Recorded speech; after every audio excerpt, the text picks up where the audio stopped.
টাকা পাঠায় দিব আব্বা। আব্বা আসলেই তো সমস্যা। লিপি আর সেলিম, আমার টাকা লাগবে। কি যে করি। তুই ভাইয়ারে ফোন দাও, ফোন দিয়ে কো আমার কিছু টাকা পাঠাও। আপনার শরীর ভালো? একটা ফোন আর কতদিন ব্যবহার করবো? আমি নতুন ফোন কিনতে চাই। তুমি এক কাজ করো, ওই টাকাটা তুমি পাঠিয়ে দাও। আর এই বিয়ের সাথে দেখাশোনা করার জন্য আব্বা আছে, মামারা আছে। ও আব্বা, হ্যাঁ, ফোন দাও। এরা সবাই মিলে দেখে শুনে বিয়ে দিয়ে দিবো আমার। না না না, আপনি যেভাবে বলতেছেন এভাবে হইব। তোমার কাজ খালি টাকা পাঠানো, তুমি টাকা পাঠাবা, এগুলো এরাই ঠিকঠাক করবে। কি কয়? এতগুলো টাকা আমি পাবো কই? আরে এত চাপি লাগি তোমারে গল্লা বুঝা দিল। আরিফ কি কয়? ওই টাকা পাঠাইবে না, কে টাকা পাঠাইবো? আমরা ধরে বিদেশে পাঠাইলাম এতগুলি টাকা খরচ হয়ে গেল। ওই টাকা পাঠাইবো না, ওই টাকা না পাঠাইলে সব চলবো কেমনি আমরা এতগুলি মানুষ?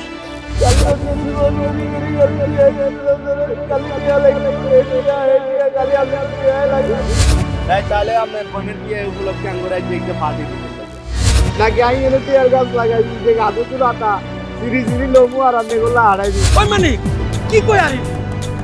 তোকে যেটা বলছি তুই সেটাই করবি। এই পোলাটা সারা জীবন নষ্ট করলো এই আত্মীয় স্বজনের বাবা মা বোনের জন্য। আমার কাছে আমার টাকা পয়সা নাই।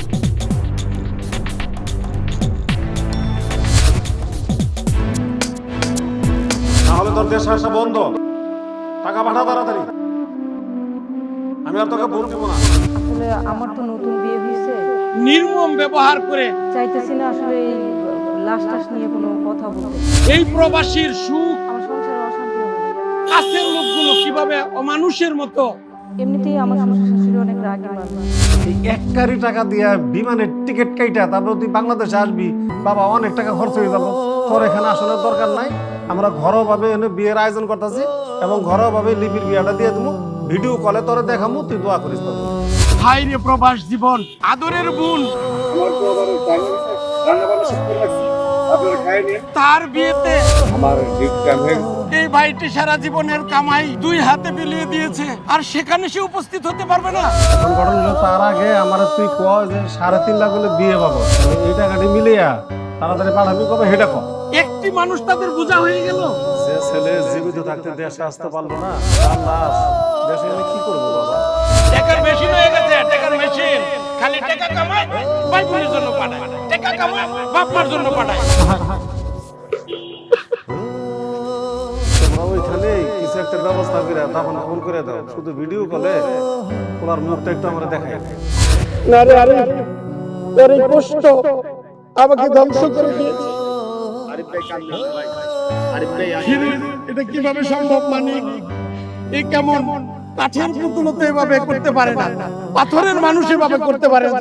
তার সাথে যে ব্যবহার করেছে, নিজের চিকিৎসা করে না, একটি টাকার ওষুধ কিনা খাইবো আর নিজের শরীরের চিকিৎসা করবো, এটা করে না।